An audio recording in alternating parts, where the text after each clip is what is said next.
গত পর্বে তোমাদের দেখিয়েছি কিভাবে শিয়ালদা থেকে মাতারা এক্সপ্রেসে চড়ে পৌঁছেছিলাম কবিগুরুর স্মৃতি বিজড়িত বোলপুর শান্তিনিকেতনে।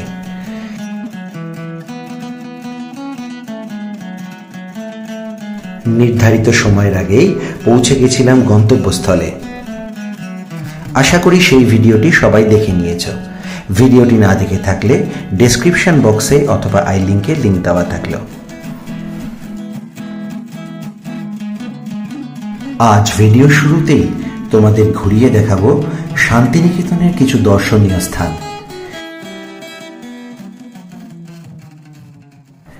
হোটেলে পৌঁছে স্নান করে একটা টোটো নিয়ে বেরিয়ে পড়েছিলাম আশেপাশের কিছু জায়গা ঘুরে দেখতে। টোটো ভাড়া মোটামুটি 400 থেকে 500-র মধ্যে হয়। প্রথমেই ঘুরিয়ে দেখাবো এমন এক জায়গা যেখানে খুব কম মানুষই আসে। ঘুরিয়ে দেখাবো সৃজনী শিল্পগ্রাম, যা বোলপুর থেকে 4 কিলোমিটার দূরে অবস্থিত।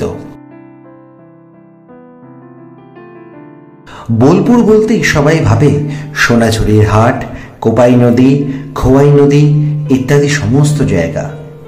তবে বোলপুর বলতেই যে শুধুমাত্র সোনাঝুরির হাট বোঝায় তা কিন্তু নয়। বোলপুরে আরো অনেক দর্শনীয় স্থান আছে যা পুরো ঘুরে দেখতে 2 থেকে 3 দিন সময় অন্ততপক্ষে লেগেই যায়।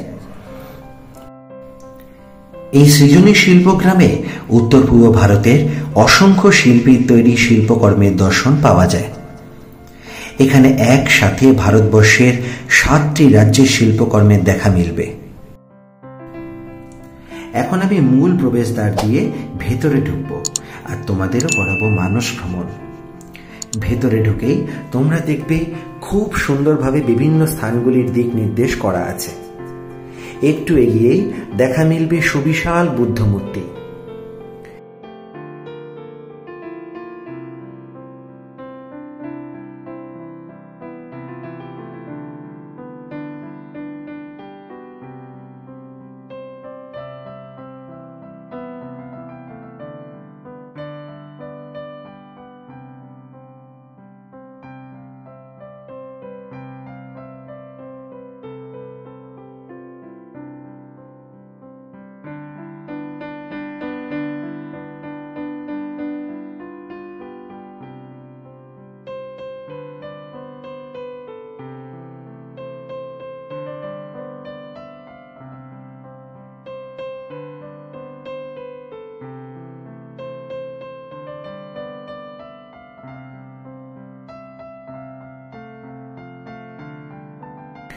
এছাড়াও এখানে দেখতে পাবে আমাদের বিভিন্ন স্বাধীনতা সংগ্রামীদের মূর্তি।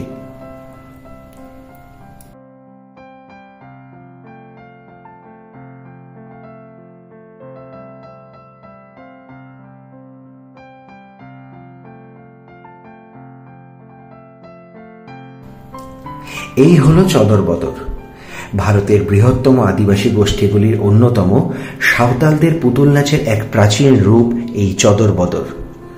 ঐতিহ্যগতভাবে এই আঙ্গিকটি লোকশিক্ষার একটি গুরুত্বপূর্ণ মাধ্যম।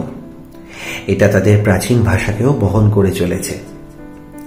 ঐতিহ্যগতভাবে চদর বদর পশ্চিমবঙ্গ, ঝাড়খণ্ড, বিহার, ওড়িশা এবং আসামের অধিবাসী সাঁওতাল গোষ্ঠীর লোকেরা অনুশীলন করে আসছেন। পুরো জায়গাটি যেন সবুজ চাদরে মোড়া। এখানে দেখতে পাবে নানা রকম মূর্তি এবং ভাস্কর্য। যেদিকেই তাকাচ্ছি সেদিকেই দেখতে পাচ্ছি দারুণ সুন্দর শিল্পকর্ম। যারা ছবি তুলতে ভালোবাসো তাদের কাছে এই জায়গাটি স্বর্গরাজ্য বলা চলে। খুব সুন্দর করে সাজানো এই সৃজনী শিল্পগ্রাম। কিছুটা এগোলেই চোখে পড়বে একটা বাঁধানো জলাশয়, যার পাশ দিয়ে চলে গেছে লাল মাটির রাস্তা। এই লাল মাটির রাস্তা ধরে কিছুটা এগোলেই দেখতে পাবে এখানে শরীর চর্চার উপকারিতাকে দারুণ শিল্পকর্মের মধ্যে দিয়ে ফুটিয়ে তোলা হয়েছে।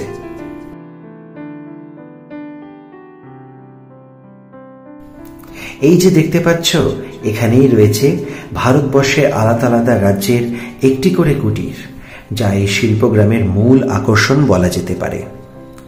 বাংলা ছাড়াও ওড়িশা, বিহার, আসাম সহ 7 রাজ্যের শিল্পকর্মের নিদর্শন মিলবে এখানে। চলো নিকোবর দিয়ে শুরু করা যাক। সিঁড়ি দিয়ে ওপরে উঠেই দেখা যাবে চিত্রের মাধ্যমে সুন্দর করে এখানকার মানুষের দৈনন্দিন জীবনের ব্যবহৃত জিনিসপত্রকে তুলে ধরা হয়েছে।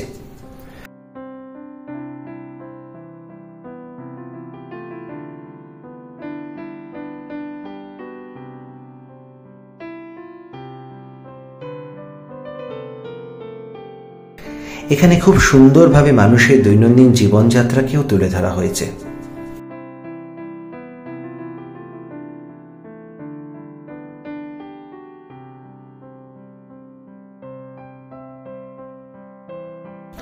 এরপর দেখার পালা আন্দামান। এখানেও মানুষের দৈনন্দিন জীবনযাত্রা এবং তাদের ব্যবহৃত জিনিসপত্রকে সুন্দর করে তুলে ধরা হয়েছে। এবার চলো যাই ত্রিপুরা। এখানে ত্রিপুরার শিল্প ও সংস্কৃতিকে দারুণ করে ফুটিয়ে তোলা হয়েছে।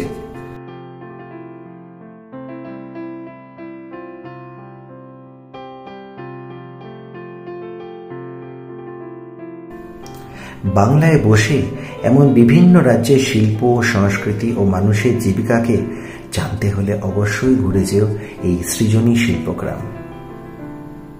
এরপর একে একে বাকি রাজ্যগুলো ঘুরে দেখে নিলাম।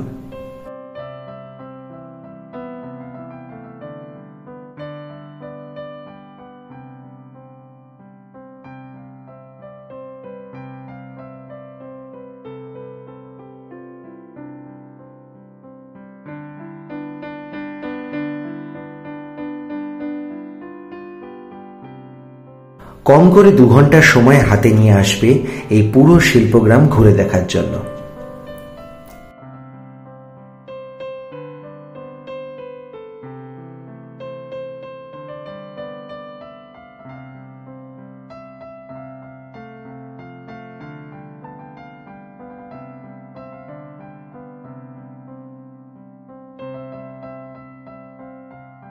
রেল, বাস বা বিমান ছাড়াও এত সহজে এক রাজ্য থেকে অন্য রাজ্য ঘোরার মজাটাই কিন্তু আলাদা।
চলো এবার ঘুরিয়ে দেখাবো কোপাই নদী। আমাদের ছোট নদী চলে আঁকে বাঁকে, বৈশাখ মাসে তার হাঁটু জল থাকে। এই কবিতাটি আশা করি সকলের মনে আছে। বোলপুরের কোপাই নদী প্রসঙ্গে অনেকেই বলে থাকেন যে রবি ঠাকুরের আমাদের ছোট নদী লেখার পেছনে এই কোপাই নদীটিরই ভূমিকা আছে। কোপাই নদী ছোটনাগপুরে মালভূমি থেকে এসছে এবং প্রধানত বৃষ্টি নির্ভর এই নদী। তবে কোপাই নদীতে এখন জল বিশেষ নেই, তাই একটু মন খারাপ হলো বটে। তবে বর্ষাকালে এই কোপাই নদীর আলাদাই এক মাধুর্য থাকে।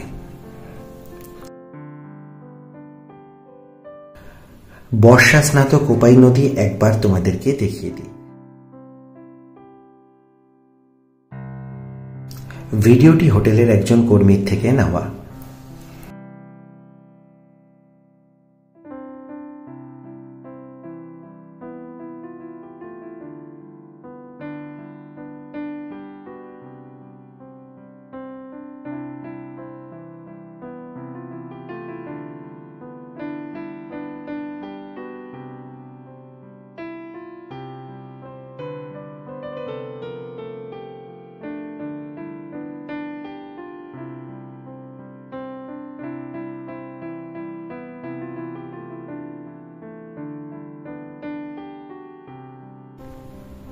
চলো এবার যাই শান্তিনিকেতনের মূল আকর্ষণের কেন্দ্রবিন্দুতে, অর্থাৎ সোনাঝুরির হাটে।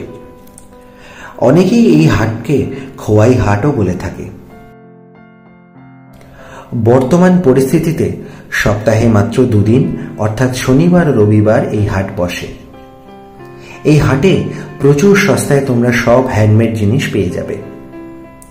শাড়ি থেকে শুরু করে শীতের জিনিস, মেয়েদের জুয়েলারি, সব তোমরা হ্যান্ডমেড পাবে। কেনাকাটা শেষ করে আদিবাসীদের সাথে সাঁওতালি গানে পায়ে পা মেলাতে পারো। এটা এক অনবদ্য অভিজ্ঞতা হতে পারে তোমাদের জন্য।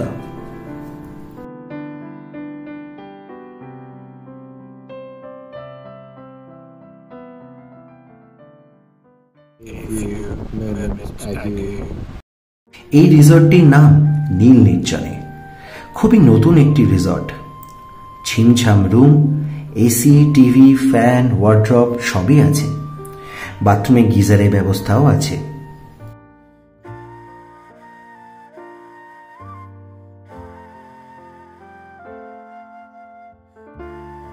এই রিসর্টটির মূল আকর্ষণ হলো এর সুইমিং পুল এবং এর গার্ডেন এরিয়া। নিয়ে নিয়েছি লাঞ্চ, বেলা 2টো বাজে, খুব খিদে পেয়ে গেছে, তো সেরকমভাবে ব্রেকফাস্টও করিনি আজকে। নিয়েছি খুব ছিমছাম খাবার, বাট আমার উদ্দেশ্য এটাই যে তোমাদেরকে বলবো যে প্রপার্টিটা কেমন, ওভারঅল থাকার জন্য কেমন, কি কি ফেসিলিটিস আছে, আর খাবার দাবারটা কীরকম। তো এমন দুটো খাবার নিয়েছি, বাঙালিয়ানা খাবার, যে দুটো টেস্ট করলে আমি আরামসে বুঝে যাব যে অ্যাকচুয়ালি রান্নাটা ওদের কীরকম। কি নিয়েছি? রাইস নিয়েছি, স্টিম রাইস। এখানে নিয়েছি আমার ভালোবাসা এগ কারি। চেয়েছিলাম মাটন, বাট ওদের একটা গল্প আছে, মাটন নেওয়ার জন্য ওদেরকে আগে থেকে অর্ডার করতে হয়। আগে থেকে অর্ডার না করলে মাটন হয় না। মাটন না পাওয়ায় অগত্যা তাই আমি ডিম নিলাম, কারণ আমি চিকেন লাভার নই। আরেকটা জিনিস যেটা ভালোবাসি সেটা নিয়েছি। দেখতে পাচ্ছ কাতলা মাছের পেটি, কতটা ভালো করে দেখতে পাচ্ছ জানি না, খেয়ে বলবো এবার কীরকম লাগছে না লাগছে সব। আগে একটু ডিমটা খাই, ঠিক আছে? আগে একটু টেস্ট করি অল্প করে, সবসময় আমি তাই করি। তো আমি ভীষণ ট্রান্সপারেন্ট মানুষ, তোমাদের ক্ষেত্রেও ট্রান্সপারেন্ট। আমি আগে করি কি, খাবারের রিভিউগুলো দিয়ে তারপর আরামসে সুন্দর করে খাই। তো এখনও তাই করবো। আগে খাবারের রিভিউটা দেওয়ার জন্য আগে একটু ঝোলটা নিয়ে নেব। ঝোলটা নিয়ে আগে একটু টেস্ট করে বলবো যে কেমন। ঝোলটা নিয়ে খেলে পরেই বুঝে যাবো যে খাবারটা কেমন। ডিমের ঝোলটা আগে নিলাম। হ্যাঁ, এগ কারি। এখানে একটাই প্রবলেম, দরজা খুলে থাকলে খুব মাছি ঢুকছে, কারণ গাছপালা প্রচুর। তো সুন্দর করে হাত দিয়ে মেখে বাঙালিয়ানা খাবার খেতে হয়। সব চামচ ঠামচ দিয়ে বিদেশিয়ানা কায়দা দরকার নেই।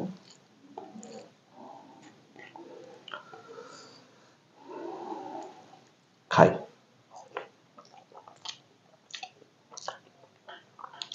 খুব ভালো, খুব ভালো করে মশলা কষেছে, খুব ভালো করে মশলা কষেছে। গরম মশলা দিয়েছে, গরম মশলা একটা সুন্দর গন্ধ পাচ্ছি। আর পেঁয়াজের নয়, পেঁয়াজ চপ করে দিয়ে করেনি, একেবারে পেঁয়াজ কুচি দিয়ে করেনি, পেঁয়াজ বাটা ইউজ করেছে, ঠিক আছে?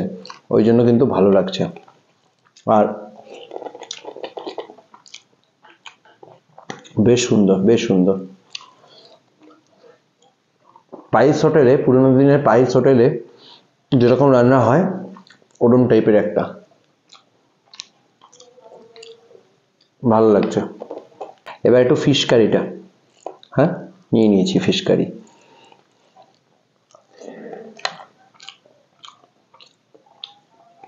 খুব ভালো, খুব ভালো, দুটো রান্নাই খুব ভালো।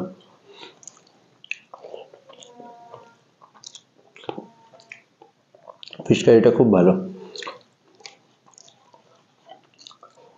ফিশ কারিটা আমার মতো করে রান্না করেছে, মানে আমার যা মনে হচ্ছে খেয়ে, মানে পেঁয়াজ রসুন নর্মালিও দিয়েছে, at the same time onion paste use করেছে। তো আমি করি কি, যারা আমার রান্না দেখেছো জানো, আমি আগে একটু মাছটা নিয়ে নি, হ্যাঁ, তাতে বলতে পারবো যে মাছটা ফ্রেশ আছে কিনা। উড়িয়ে বাবা, কমপক্ষে এটা কি হবে, মিনিমাম 100 থেকে 150 গ্রাম হবে, ঠিক আছে। বিশাল বড় একটা পেটি দিয়েছে, বিশাল বড়, ঠিক আছে। যাই হোক, মন খুশ হয়ে গেছে। ভরে ভরে তেল, ঠিক আছে। আমি একটু খাই, খেয়ে বলি মাছটা কীরকম, ফ্রেশ আছে কিনা। তো আমি একটু পেঁয়াজ কুচিও দিই, পরে মশলা কষানোর সময় পেঁয়াজ বাটাও কিন্তু দিই। আর একটা ব্যাপার, সেটা হচ্ছে ঝালটা খুব একটা নেই। আমি যেরকম ঝাল ঝাল খুব বেশি খাই, খুব বেশি ঝাল নেই, কিন্তু আবার রান্নাটা মিষ্টি মিষ্টিও নয়। তো একটা একটা ব্যালেন্স মেনটেন করেছে আর কি, ওই জন্য ভালো লাগছে। আর একটা কথা, মাছটা কিন্তু বেশ ফ্রেশ, ঠিক আছে। মাছটা একদম টাটকা মাছ, মানে আজই হয়তো বাজার থেকে নিয়ে এসছে, বাজার থেকে নিয়ে এসে রান্না করেছে। তো বাঙালিয়ানা খাবার দাবার অর্ডার করেছি, তো আমাদেরকে রিভিউ দিয়ে দিলাম। আসতে পারো এখানে, একটু কস্টলি, অবশ্যই একটু কস্টলি, কিন্তু যা যা এমিনিটিস ওরা প্রোভাইড করছে আর তার সাথে খাবার দাবারের মান যা আছে, আমার মনে হয় ভ্যালু ফর মানি। তো এবার পুরোটাই তোমাদের ওপর, আমি প্রোজ অ্যান্ড কনস দুটোই বলে দেব।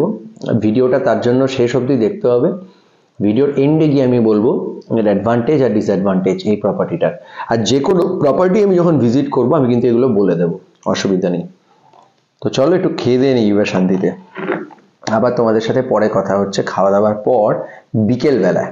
কারণ খাওয়া দাওয়ার পর আমাকে বিছনা ডাকছে, ঘুম দেবো একদম টানা টানা 2 ঘন্টা ঘুম দেবো, তারপর সব কথা, রেস্ট হচ্ছে না একদম। Welcome back everyone. দেখো রেডি হয়ে গেছি, তো রেডি হয়ে গেছি তোমাদেরকে পার্কটা দেখাবো বলে।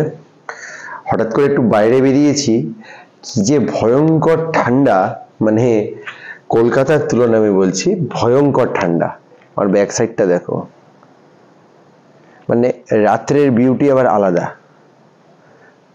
তো তোমাদেরকে একটু ঘুরিয়ে দেখাই কিরকম।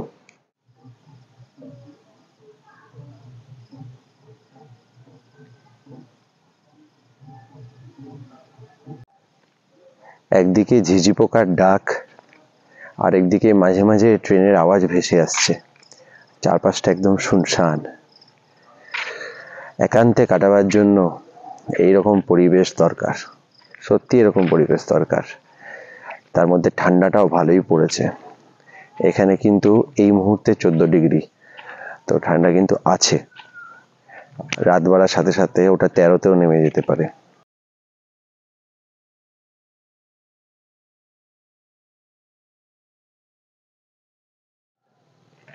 সন্ধে নামার সাথে সাথেই রিসর্টটা এক অন্য রূপ নিয়ে নেয়। পেছনটা দেখতে পাচ্ছ কতটা সুন্দর, যেদিকেই তাকাবে সবুজ আর সবুজ। ঝিঝি পোকার ডাক শুনতে পাচ্ছ গাইস?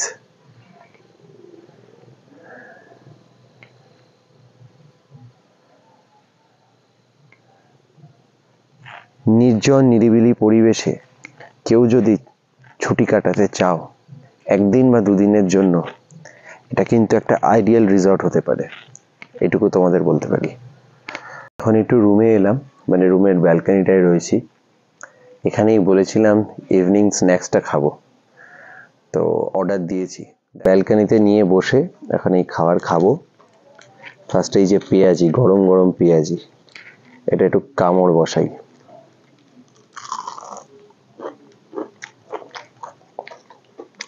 অপূর্ব, দুর্দান্ত, ভীষণ ক্রিস্পি।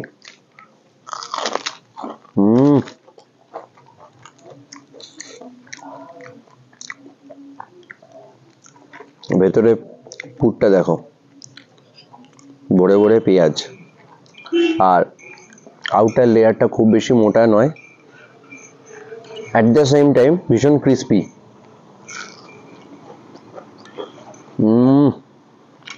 সঙ্গে কেচাপ দিয়েছে, কেচাপ দিয়ে ডুবিয়ে ডুবিয়ে এখন অনিয়ন পাকোড়া খাবো। এখানে তোমাদের ফুড ব্লগার এলে এটা দারুণ এনজয় করতো এবং আরো সুন্দর ডিটেইলে রিভিউ পেতে তোমরা। আমি একটু ওভারঅল বলে দিলাম।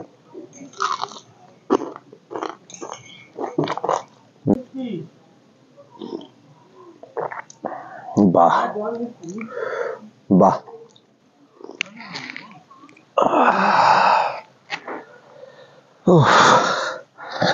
দু তিনটে ফ্যামিলি জাস্ট চেক ইন করলো, নাহলে ফাঁকা ফাঁকাই ছিল রিসর্টটা। এখন রাত বাড়ার সাথে সাথে ঠান্ডা কিন্তু বেশ বাড়ছে, কিন্তু আমার দারুণ লাগছে রিসর্টটা। যারা একটু চুপচাপ পরিবেশ পছন্দ করো তাদের জন্য খুব ভালো। আচ্ছা, খাওয়ার কথায় আসি। খাবার যেটা বলছিলাম সেটা হচ্ছে এখানে কিন্তু টপ নচ খাবার দাবার, সমস্ত খাবার দাবার দেখলাম, দুপুরের খাবার দেখলাম, এখন ইভিনিং স্ন্যাক্স দেখলাম, দুর্দান্ত। রাতে আবার একটু অন্যরকম আইটেম অর্ডার দিয়েছি, তো তোমাদেরকে দেখাবো। ডিনারে কি নিয়েছি? ডিনারে নিয়েছি চাইনিজ, আমার পছন্দের এগ ফ্রাইড রাইস। মানে এমনিতে আমি বিরিয়ানি লাভার, কিন্তু চাইনিজ খেতে কিন্তু ভীষণ ভালোবাসি। আর তার সাথে নিয়েছি, দেখতেই পাচ্ছ, এই বোনলেস চিলি চিকেন। গ্রেভির টেক্সচারটা দারুণ লাগছে কিন্তু, ঠিক আছে? একটু খেয়ে বলি কিরকম। যথেষ্ট পরিমাণে এগ ফ্রাইড রাইস দিয়েছে, ঠিক আছে? এরা প্ল্যাটার টু প্লেট সার্ভিস নয় কিন্তু, ঠিক আছে? এটা কিন্তু প্রি প্লেটেড আর pre portion from the kitchen itself. যারা ম্যানেজমেন্ট ব্যাকগ্রাউন্ডের আছে তারাই বুঝতে পারবে এইসব টার্ম। যাই হোক, মানে প্রি প্লেটেড মানে হচ্ছে, প্রি পোর্শন মানে হচ্ছে এটা কিচেন থেকে পোর্শন করে দিয়ে দেয়, আলাদা করে প্ল্যাটারে দেয় না, সেটাই বলতে চাইলাম। তো একটু খেয়ে বলি।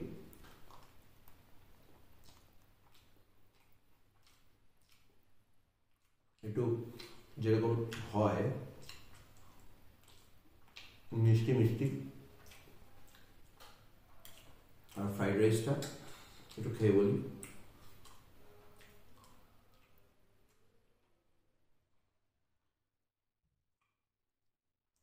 খুব ঝাল নয়, আবার রাইসের কোয়ালিটিও ভালো। একটু লাইট ফ্রাইড রাইসটা, ঠিক আছে? ভীষণ রিচ নয়, একটু লাইট ফ্রাইড রাইস। খারাপ লাগছে না।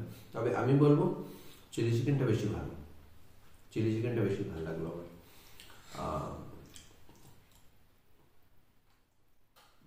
ভালো, নট ব্যাড। খানিকটা ঘরোয়া ফ্রাইড রাইসের মতো মিষ্টি মিষ্টি নয়, কিন্তু লাইট, এটাই যা বলার। ভালো, মোটামুটি এখানকার খাবার দাবার কিন্তু ভালো। শুধু বাকি থাকলো হচ্ছে কালকে ব্রেকফাস্টটা খাওয়ার। খেয়ে নি। The next day. চারপাশটা খুব সুন্দর করে সাজানো। এখানে পার্কটাতে জায়গায় জায়গায় দোলনা আছে, বাচ্চাদের জন্য যে স্লিপগুলো হতো আমরা ছোটবেলায় চড়তাম সেগুলো আছে। তো আমি একটু দোলনায় দুলছি এখন, ভালোই লাগছে। দিল তো বাচ্চা জি, তাই না? মনের ভেতরে শিশুটাকে বাঁচিয়ে রাখতে হবে। সকাল সকাল একটু দোলনায় দুলছি, আর এখানে তো ঠান্ডা আছে, ওই জন্য সূর্যের তাপটা কিন্তু বেশ ভালো লাগছে। তার মধ্যে আমি ঠান্ডা জলে স্নান করি, খুব বেশি গরম জলে স্নান করি না, যদি না খুব ঠান্ডা হয়, সেই লেভেলের ঠান্ডা হয়। তো ভালো লাগছে সকাল সকাল।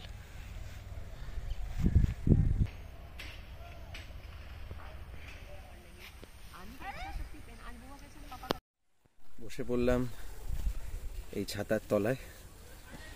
ফার্স্টে ভেবেছিলাম সুইমিং পুলের ধারে খাবো, তারপর রিসেপশন থেকে জানতে পারলাম ওরা এখন ওটা অ্যালাউ করছে না। তার পেছনে কারণ হচ্ছে সুইমিং পুলটা খুব নোংরা করে দিচ্ছে সবাই, সুইমিং পুল এরিয়াটা খুব নোংরা করে দিচ্ছে।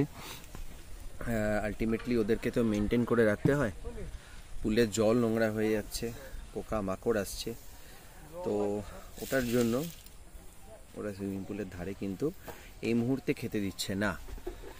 ইনস্টেড অফ দ্যাট এরকম ছাতা আমি বললাম, ওদেরকে সাজেশন দিলাম যদি আরও বেশি বাড়ানো যায় তাহলে খুব ভালো, কারণ আপনাদের এগুলো হচ্ছে মূল আকর্ষণ। সেটাই আমি বললাম। তো লোকজন বাইরে বসে খেতেই প্রেফার করবে, স্পেশালি এই শীতকালটায়। তো এটাই বলার ছিল। খাবার বলেছি, কি কি বলেছি তোমাদেরকে এখনই বলছি না, খাবার আসুক তারপর কথা বলবো।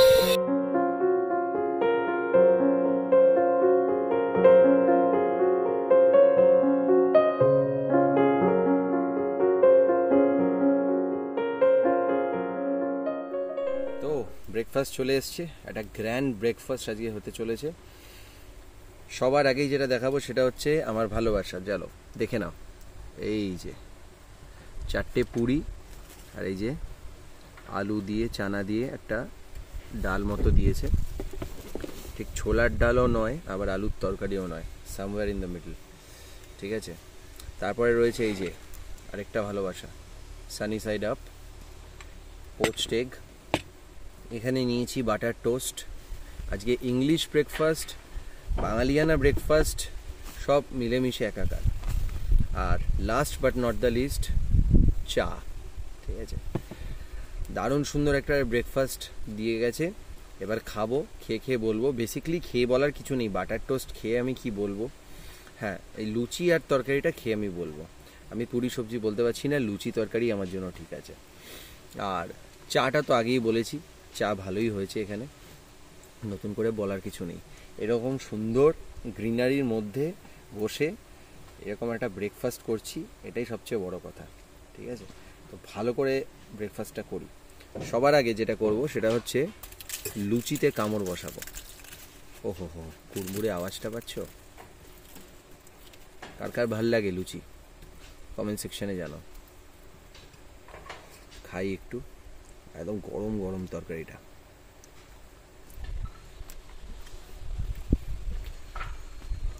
খুব ভালো, খুব ভালো তরকারিটা। কি কি দিয়েছে দেখি একটু ভালো করে।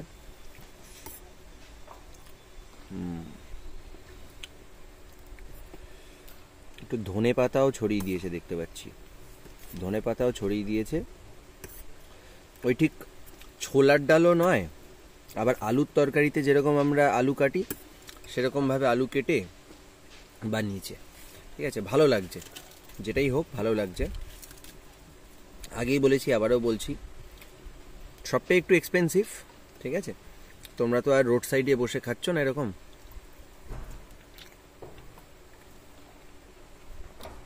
রিসর্ট মানে সেটা একটু এক্সপেন্সিভের দিকেই হয়। তো খাওয়া দাওয়া শেষ, দেখতেই পাচ্ছ চূড়ান্ত ব্রেকফাস্ট হয়েছে। যারা আমাকে পার্সোনালি চেনো তারা জানো আমার বেসিক্যালি 4টে লুচিতে হয় না, তো সেই জন্য বাটার টোস্টও নিয়েছিলাম। তো দুটো মিলিয়ে একেবারে এখন আই এম ফুল, একদম দুপুর অবধি চলবে। যাই হোক, ভোজন রসিক বাঙালি, খাই একটু বেশি, বাট নিজেকে ফিটও রাখি, এক্সারসাইজ করি। যাই হোক, এখন যেটা বলার সেটা হচ্ছে তোমরা এখানে এসো, কারণ খাবার দাবার খুব ভালো, পরিবেশ অসাধারণ, মানুষজন খুব ভালো এখানকার। স্পেশালি এই হোটেলের আমি দেখলাম ব্যবহার খুব ভালো। রিসেপশনে যে মেয়েটি বসে খুবই ভালো, আর বাকি যে দুজন ছেলে আছে তারাও খুব ভালো, কোনো খারাপ নয়। আর তার পাশাপাশি আর বলতে গেলে পরে এই অ্যাটমসফিয়ার তো দেখতেই পাচ্ছ। এরকম একটা সুন্দর সবুজে মোড়া পরিবেশে খাবার দাবার খেতে কার না ভালো লাগে, বিশেষত এই ঠান্ডায়। এই ঠান্ডায় হালকা হালকা সূর্যের তাপ, আর তার সাথে সাথে সবুজে মোড়া এই পরিবেশে এত ভালো ভালো খাবার। তো ওভারঅল আমাকে যদি রেটিং দিতে বলো 10-এ অ্যাটলিস্ট 9 তো দেবই আমি। যে 1 নম্বর কাটলাম, সেই 1 নম্বর কাটার পেছনে কারণ একটা বলতে পারি, একটা দুটো জায়গা বলতে পারি, সেরকমভাবে বলা যায় না, একটা দুটো বলতে পারি। 1 নম্বর হচ্ছে আমার মনে হয়, এই যে বললাম আগেই, যে পুল সাইডে খেতে না দিলে ওদের এই বাগানে খাওয়ার মতো একটা অ্যারেঞ্জমেন্ট করা দরকার। এরকম ছাতার সংখ্যা আরও বাড়ানো দরকার। এবং আমার মনে হয় ওদের যা জায়গা আছে সেই জায়গাটাকে প্রপারলি ইউটিলাইজ ওরা করতে পারছে না। আরও সুন্দর করে সাজানো যেতে পারে এই জায়গাটা। যদিও কাজ চলছে, এখন তোমাদেরকে দেখালাম এক্সটেনশনের কাজ চলছে, তো দেখা যাক আগামী দিনে কি হয় না হয়, তখন আবার ভিজিট করা যাবে।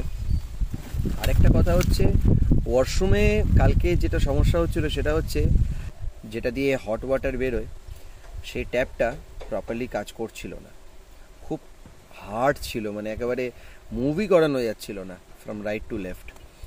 তো যাই হোক, এই টুকটাক জিনিসগুলো একটু মাথায় রাখতে হবে তার জন্য। আদারওয়াইজ একেবারে দারুণ জায়গা, ছুটি কাটাতে আসো একদিনের জন্য, এই রিসর্টে থাকো, রিসর্টটা ঘুরে দেখো, চারপাশে দারুণ সময় কেটে যাবে।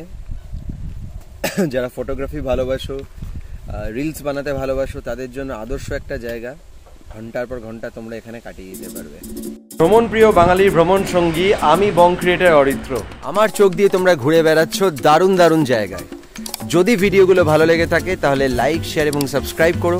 সাবস্ক্রাইব করে বেল আইকনটা প্রেস করতে কিন্তু অবশ্যই ভুলো না, কারণ আমি যখনই যেই ভিডিও দেব তাহলে তার ইনস্ট্যান্ট নোটিফিকেশন পৌঁছে যাবে তোমাদের নিউজ ফিডে। সবাই ভালো থেকো, সুস্থ থেকো, টাটা।